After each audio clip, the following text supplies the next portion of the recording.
আসসালামু আলাইকুম রহমতুল্লাহি ওবরকাতুহু। সম্মানিত দর্শক, দীর্ঘ ১৭ বছর পর বিএনপির সাবেক ভারপ্রাপ্ত চেয়ারম্যান এবং বর্তমানের চেয়ারম্যান জনাব তারেক রহমান সাহেবের স্বদেশ প্রত্যাবর্তনের পর থেকে একের পর এক লঙ্কা কাণ্ড ঘটে যাচ্ছে। এ সকল কর্মকাণ্ডে সাধারণত যারা প্রধান ব্যক্তি তাদের বেশিরভাগ ক্ষেত্রেই তাদের সায় থাকে না, এবং আমি বিশ্বাস করি যে জনাব তারেক রহমান সাহেবেরও এসব ক্ষেত্রে সায় নেই। কিন্তু তার যে বিশাল কর্মযজ্ঞ, এই মুহূর্তে দেশ সামলানো, বিদেশ সামলানো, মানুষের আশা আকাঙ্ক্ষা সামলানো, বিভিন্ন মানুষের সাক্ষাৎকার সামলানো, রাজনৈতিক কর্মকাণ্ড সব মিলিয়ে তাকে নির্ভর করতে হয় তার আশেপাশে যারা রয়েছেন তাদের উপর। এখন তার আশেপাশে যারা আছেন দুই ধরনের মানুষ। যারা দীর্ঘদিন তার সঙ্গে লন্ডনে ছিলেন এবং তার পরীক্ষিত, তিনি তাদেরকে ভালোবাসেন। তো যারা লন্ডনে ছিলেন তাদের ক্ষেত্রে আবার দুটো সমস্যা। প্রথম সমস্যা হলো যে তারেক রহমান সাহেব তাদেরকে খুব ভালোবাসেন, আর এই যে তারেক রহমান সাহেব তাদেরকে খুব ভালোবাসার কারণে বাংলাদেশে বিএনপির যে সকল পরীক্ষিত নেতাকর্মী রাজপথে ছিলেন তারা সঙ্গত কারণে এই সমস্ত লোকদেরকে পছন্দ করেন না, যে আমরা এখানে এত খাটলাম, এত কিছু করলাম, আর তারেক রহমান সাহেব বিদেশ থেকে যাদেরকে নিয়ে এসেছেন তারা বয়সে অল্প অল্প বয়সী, তরুণ, বাস্তব রাজনীতির ক্ষেত্রে এতটা অভিজ্ঞতা সম্পন্ন নন, অথচ তারেক রহমান সাহেব তাদেরকে প্রিভিলেজ দিচ্ছেন। এই গেল এক। আর তাদেরকে বাদ দিয়ে তারেক রহমান সাহেবের সঙ্গে দেখাও করা যাচ্ছেন না। অন্যদিকে যেটা হলো যে যারা লন্ডন থেকে এসেছেন তারা মূলত তারেক রহমান সাহেব যেহেতু পছন্দ করছেন, তাদেরকে ধরে নেওয়া হয় তারেক রহমান সাহেবের ইচ্ছা, আকাঙ্ক্ষা, স্বপ্ন, তার রুচি, অভিরুচি, শিক্ষা দীক্ষা সব কিছুর সঙ্গেই তারা কমপ্লাই করতে পারেন। তা না হলে তো তাদেরকে নিয়োগ দিতেন না। অথবা এমন হতে পারে যে লন্ডনে তারেক রহমান সাহেব যাদেরকে খুঁজেছেন, তো সেখানে যাদেরকে পাওয়া গেছে সেই সেই লোকগুলোর মধ্যে এরাই উত্তম। এখন হয়তো যদি তারেক রহমান সাহেবের আশেপাশে দেশ চাইতেও আরও অনেক ভালো লোক পাওয়া যেত, এমনকি মার্টিন লুথার কিংয়ের মতো মানুষ পাওয়া যেত, বারাক ওবামার মতো মানুষ পাওয়া যেত, তিনি হয়তো তাদের সাহায্য নিতে পারতেন। এখন যাদেরকে পেয়েছেন এবং গত ১৭ বছর ধরে যারা তাকে সঙ্গ দিয়েছে, বিভিন্ন পরীক্ষায় উত্তীর্ণ হয়েছে, তিনি সঙ্গতির কারণে তাদের প্রতি নির্ভরশীল হবেন। আর সেই মানুষগুলো বাংলাদেশে এসে ন্যাচারালি যে বিপদে পড়বেন সেটা হলো তারা বাংলাদেশের আবহাওয়া, প্রকৃতি, পরিবেশ এটা সহজে বুঝতে পারবেন না। এখানে যারা আছেন বিএনপির ভেতরের এবং বিএনপির বাইরের, জামাতের এবং আওয়ামী লীগের যে সকল শ্রেণী শত্রু রয়েছে, তারা সঙ্গতির কারণে তারেক রহমান সাহেবের যারা পার্সোনাল স্টাফ রয়েছেন, সহকারী রয়েছেন অথবা অ্যাডভাইজার রয়েছেন, তাদের পদে পদে বাধা তৈরি করবেন, বদনাম করবেন, দুর্নাম করবেন, এবং এই কর্মকাণ্ডের ফলে একটার পর একটা অনার সৃষ্টি হবে। আর তার ফলে ইতিমধ্যে অনেক কিছু ঘটে গেছে, যার কিছু কিছু নমুনা আমরা দেখতে পাচ্ছি, আর বেশিরভাগই আমরা দেখতে পাচ্ছি না। কিন্তু আপনি যদি তারেক রহমান সাহেবের মুখের দিকে তাকান তাহলে বুঝতে পারবেন যে সেখানে অনেক কিছু ইঙ্গিত করে। এই গেল এক। ২ নম্বর হলো যে তার সাংগঠনিক যে সঙ্গী সাথী বাংলাদেশে আছেন, এদের মধ্যে তরুণ, বৃদ্ধ এবং মধ্যবয়সী, তাদের মধ্যে একটা দ্বন্দ্ব সংঘাত। যারা মনোনয়ন পেলেন আর যারা পেলেন না, যারা খুশি হলেন না, যারা বিদ্রোহ করলেন, আবার কেউ কেউ বিদ্রোহ করলেন না কিন্তু তলে তলে ঠিকই খোঁচাতে থাকলেন। তো এই জিনিসগুলোর ফলে কি হলো, ওনার যে স্বাভাবিক কর্মকাণ্ড, স্বাভাবিক যে প্রসপেক্ট অ্যান্ড অ্যাসপেক্ট, এই জিনিসগুলো নষ্ট হয়ে যাচ্ছে। তো এই বিষয়গুলো তিনি বুঝবেন বা তার যারা লোকজন বুঝবেন কিভাবে এগুলো থেকে বের হতে হবে সেটা তাদের বিষয়। কিন্তু একটি বিষয় যেটি আমার কাছে মনে হয়েছে যে এটি বলা উচিত, তারেক রহমান সাহেবের জন্য নয়, দেশের জন্য নয়, কিংবা জাতির জন্য নয়, এটি বলা উচিত আমাদের সকলের জন্য স্পেসিফিক। এর কারণ হলো এই সমস্যাগুলো কেবলমাত্র তাকে নয়, আমাদের সবাইকে সম্মিলিতভাবে ক্ষতিগ্রস্ত করবে। যদি আপনি ধরেন যে শেখ হাসিনার জামানাতে সবচেয়ে বড় সমস্যা কি ছিল? সমস্যা ছিল যে খুব বড়, বড় উঁচু মার্গের জ্ঞানী, যাদের জ্ঞান, গরিমা, পাণ্ডিত্য নিয়ে কোনো শব্দ করার বা একটা ডট দেয়ার যোগ্যতা আমার আপনার নেই।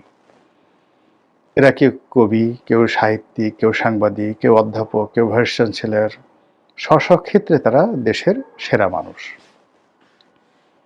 তো সেই মানুষগুলো যখন শেখ হাসিনার সামনে গিয়ে ফ্ল্যাটারিং করতেন, মিথ্যা কথা বলতেন, তাকে প্রশংসা করতেন, মিথ্যা প্রশংসা করতেন, ওই প্রশংসা মানে বিষ, মানে সাপের বিষের চাইতেও ডেঞ্জারাস। এর কারণ হলো, যাকে প্রশংসা করা হয় তার মাথা ঠিক থাকে না। সে দেখেন যে আল্লাহ এত বড় একজন জ্ঞানী মানুষ, গুণী মানুষ, ভাইস চ্যান্সেলর, তিনি যেহেতু বলেছেন এটা তো সত্য হতেই পারে। তো এইভাবে সাংবাদিক, সাহিত্যিক, আমলা, কামলা, দলীয় পান্ডা সবাই যে একটা তেলের ভান্ডার শেখ হাসিনার জন্য তৈরি করে ফেলেছিলেন, সেই তেলের ভান্ডারের কারণে পুরো গণভবন, প্রধানমন্ত্রীর কার্যালয়, আওয়ামী লীগের কেন্দ্রীয় কার্যালয় রীতিমতো এতটা পিচ্ছিল হয়ে পড়েছিল যে ওটা অতিক্রম করে দলের যারা নেতাকর্মী, যাদের হৃদয়ে নৌকা ছিল, বঙ্গবন্ধু ছিল, জয় বাংলা ছিল এবং যারা মনে প্রাণে শেখ হাসিনার কল্যাণ কামনা করতেন, তাদের আসলে কাছাকাছি যাওয়াটাই সম্ভব ছিল না। এবং ধীরে ধীরে তিনি বাস্তবতা থেকে বিচ্ছিন্ন হয়ে পড়েছিলেন এবং একটা সময় এই সুযোগটি গ্রহণ করে সামরিক বাহিনী, তারপর তার এসএসএফ বাহিনী, পুলিশ বাহিনী এবং এই বাহিনীর যে সকল দলীয় পান্ডা ছিল, তারা তাকে সম্পূর্ণভাবে নিরাপত্তার নামে ভয় দেখিয়ে, জঙ্গি আতঙ্ক দেখিয়ে তাকে জনবিচ্ছিন্ন করে ফেলে এবং তার পরিণতি তাকে ভোগ করতে হয়েছে। জনাব তারেক রহমান সাহেব বাংলাদেশে আসার পর মানে শেখ হাসিনার জন্য যে পরিবেশ পরিস্থিতি ছিল, তার জন্য যে ঝুঁকি ছিল, তার সাথে বহু বহু ঝুঁকি। এবং এই মুহূর্তে বাংলাদেশে চলমান যে সমস্যা, আগামীতে যারা ক্ষমতায় আসবে বা এখন যারা আছে, তাদের জন্য এই সকল সমস্যার সমাধান করা, শেখ হাসিনার জামানাতে যে আমলাতন্ত্র ছিল, বিধি ব্যবস্থা ছিল, যেহেতু সেগুলো ভেঙে পড়েছে, সত্যিকার অর্থে এখন যারা আছেন তাদের জন্য খুবই কঠিন, আগামীতে যারা আসবেন তাদের জন্য আরও কঠিন হবে। শেখ হাসিনা যে ঋণ রেখে গিয়েছিলেন গত 17 মাসে, 18 মাসে, সেই ঋণ বহু অংশে বেড়ে গেছে। শেখ হাসিনা জামানাতে যে রেভিনিউ কালেকশন ছিল, সেটা বহুল অংশে কমে গেছে। এখন সরকার ডেপ্রিসিয়েশনে আছে। এর বাইরে শেখ হাসিনার জমানাতে সিভিল সোসাইটি ছিল, গণমাধ্যম ছিল, তেলবাচ্চি চলতো, তার সঙ্গে সঙ্গে আবার টেলিভিশনগুলোতে ভীষণ রকম প্রতিযোগিতামূলক মানে টকশো হতো, সভা সমিতি সেমিনার হতো, এমনকি রাজপথে গালাগালি হতো এবং শেখ হাসিনা, ওবায়দুল কাদের থেকে শুরু করে সবাইকে অকথ্য ভাষায় গালাগাল করা হতো। কিন্তু সেই জিনিসগুলো এখন নেই, একেবারেই নেই। মবের ভয় বলেন, অন্য যে কোনো ভয় বলেন, বা মানুষের যে সাহস কমে যাওয়া, অথবা মানুষের ব্যক্তিগত সমস্যা এতটা বেড়ে গেছে, সেই নিজের সমস্যা সমাধানে মানুষ পেরে উঠছেন না। তো সেখানে কে কী করলেন এগুলো নিয়ে চিন্তা ভাবনা করার সময় নাই, সবাই সেই কিয়ামতের ময়দানের মতো ইয়া নফসি ইয়া নফসি। তো সেই দিক থেকে জনাব তারেক রহমান সাহেবকে নিয়ে এই মুহূর্তে বাংলাদেশে যা কিছু হচ্ছে, মানে সবাই তাকে একেবারে প্রধানমন্ত্রী পদে বসিয়ে দিয়েছেন, ভবিষ্যৎ প্রধানমন্ত্রী, দেশ নায়ক, দেশ নেতা, তারপর কিংবদন্তির নানা রকম উপাধি তাকে দেওয়ার চেষ্টা করছেন। বেচারা প্রাণান্ত চেষ্টা করছেন সাধারণ পোশাক পরার, সাধারণ চেয়ারে বসার, মানুষজন ঝাঁপিয়ে পড়ছে তার পায়ে কদমবুচি করার জন্য তিনি দূরে সরে যাওয়ার চেষ্টা করছেন, বিভিন্ন মানুষকে সম্মান দেখানোর চেষ্টা করছেন। কিন্তু এই কাজগুলো তিনি যত বেশি করছেন, তেলবাজরা তত বেশি ডায়নামিক হচ্ছেন, তত বেশি সতর্ক হচ্ছেন এবং তত বেশি মানে যাকে বলে সিনথেটিক অয়েল, নর্মাল অয়েল নয়, সিনথেটিক অয়েল নিয়ে প্রাণান্ত চেষ্টা করছে যে ওনার যে যাত্রাপথ, সেই যাত্রাপথটিকে পিচ্ছিল করে দেওয়ার জন্য, যেন তিনি দাঁড়াতে না পারেন, পড়ে যান, কথা বলতে না পারেন, এলোমেলো হয়ে যান, ভুলভ্রান্তি হয়ে যান। এবং এটারই কিছু লক্ষণ আমরা দেখতে পাচ্ছি। শেখ হাসিনার জামানাতে যারা মানে তেলবাজি করতে পারতেন না, সুযোগ খুঁজতেন, এর কারণ হলো অনেক নিম্নমানের তেলবাজ, লেস ক্যালিভার, লেস কোয়ালিফাইড। এরকম তেলবাজেরা গণভবনে গিয়ে ভিড় করতেন। কিন্তু তাদের যারা মানে পিতা মাতা, মানে ওই তেলবাজদের পিতা মাতা বড় বড় ব্যবসায়ী, বড় বড় সাংবাদিক, বড় বড় সাহিত্যিক, তারা কেউ কেউ বাম ঘরানার, কেউ কেউ হয়তো বিএনপি মাইন্ডেড, কেউ কেউ হয়তো আওয়ামী লীগ মাইন্ডেড। তো তারা তেলবাজি করতে চাইতেন এবং সেই শেখ হাসিনার জমানার মধুমেহ খেতে চাইতেন। কিন্তু ওই যে বললাম না যে চারিপাশে ঘেউ ঘেউ পার্টি এত বেশি ছিল যে তারা যেতে পারতেন না। মনে করতেন যে ওখানে গেলে ইজ্জত থাকবে না। দ্বিতীয়ত হলো যে শেখ হাসিনার আশেপাশে যারা ছিলেন তারা এমন একটা পরিবেশ সৃষ্টি করে ফেলেছিলেন যে ওই সকল ঘেউ ঘেউ পার্টিকে মানে রাজদরবারে প্রবেশ করাবেন শেখ হাসিনার সেই রুচি অভিরুচি উঠে গিয়েছিল। এখন এই গ্রুপটি সদেল বলে ঝাঁপিয়ে পড়েছেন বড় বড় তেলবাজ, মানে যারা সাধারণত আন্তর্জাতিক অঙ্গনে তেল দেয়, যারা সেই বিভিন্ন রাজপ্রাসাদে তেল দেয়, হোয়াইট হাউস, এলিসি প্রাসাদ, বাকিংহাম প্যালেসে যারা তেল মারে, এইরকম তেল এখন জনাব তারেক রহমান সাহেবের পেছনে দেওয়ার জন্য, সামনে দেওয়ার জন্য, চারিদিকে ছিটানোর জন্য যে সকল মানুষ তাণ্ডব শুরু করেছে, এই তাণ্ডবে ওনার মানে চলার যে পথ, এই পথটি নষ্ট হয়ে যাচ্ছে। এই গেল এক। বোঝার চেষ্টা করুন যে এই তেলবাজির মধ্যে কি কি বিষয়গুলো নিয়ে আসছে। আমরা এখনো যারা ইউটিউবে কন্টেন্ট তৈরি করি বা আমরা ফেসবুকে যারা লিখে খুব সেলিব্রিটি, আমাদের এক একটা যাদের লাইক কমেন্ট বা একটা স্ট্যাটাস দিলে যেখানে 1 লাখ লাইক পড়ে যায়, 1 ঘন্টার মধ্যে যেখানে 50 লাখ লোক দেখে ফেলে, তো এরকম যারা ফেসবুক বা ইউটিউবে যারা সেলিব্রিটি রয়েছি, তো তাদেরকেও যদি বলা হয় যে ইউ আর এ ফেসবুকার, সে কিন্তু একটু হলেও অপমান বোধ করে যে এত কিছু বাদ দিয়ে আমাকে ফেসবুকার বলা হলো, বা বলা হলো সে একজন ইউটিউবার। যেমন আমার কথাই বলি, এখন আমার তো মাশাআল্লাহ ধরেন ইউটিউবে একটা অবস্থা হয়েছে। তো সেই দিক থেকে যদি বলা হয় যে গোলাম মোল্লা রনি সাবেক সংসদ সদস্য, লেখক, চিন্তক, রাজনৈতিক বিশ্লেষক, এগুলো বাদ দিয়ে যদি বলা হয় গোলাম মোল্লা রনি একজন এমিনেন্ট বা ধরুন একজন নামকরা ইউটিউবার, আমার কিন্তু জিনিসটা ভালো লাগে না, কোনো অবস্থাতেই ভালো লাগে না।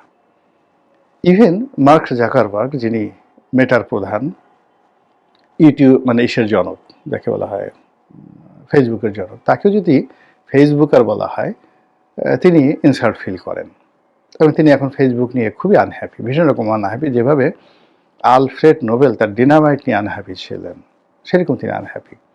তো এখন বাংলাদেশে এই তেলবাজরা জনাব তারেক রহমান সাহেবকে একজন ফেসবুকার হিসেবে শ্রেষ্ঠত্ব দিতে চাচ্ছেন, অমরত্ব দিতে চাচ্ছেন, এবং তারা গবেষণা করে বের করেছেন যে গত কয়েক মাসে ডোনাল্ড ট্রাম্প ফেসবুকে যে সকল স্ট্যাটাস দিয়েছেন বা তার যে অ্যাক্টিভিটিস রয়েছে, তার সাথে তারেক রহমান সাহেবের যে অ্যাক্টিভিটিস, এটা অনেক বেশি। এই জন্য তিনি ডোনাল্ড ট্রাম্পের চেয়ে শ্রেষ্ঠ।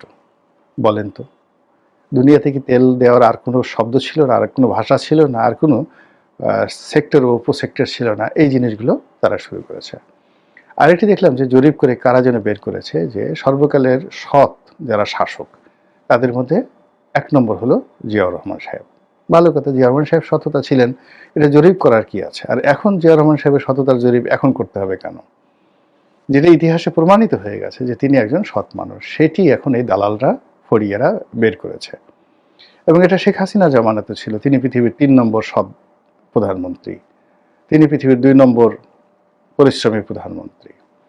তারপর আরও কত কিছু, মানে তার কাছাকাছি যাওয়ার জন্য 2 কলম লেখা, একটা কবিতা লেখা, একটা বই লেখা, তার বাবাকে নিয়ে কোনো একটা প্রশংসাসূচক বক্তব্য দেওয়া, বঙ্গবন্ধুকে নিয়ে একটা ন্যারেটিভ তৈরি করে, এগুলো করে তারা ধান্দা করত। এখন এই যে ফুড়ি এবং ধান্দা তারেক রহমান সাহেবকে কেন্দ্র করে যেটা শুরু হয়েছে, আল্লাহ মাফ করুক, আমাদের সবাইকে মাফ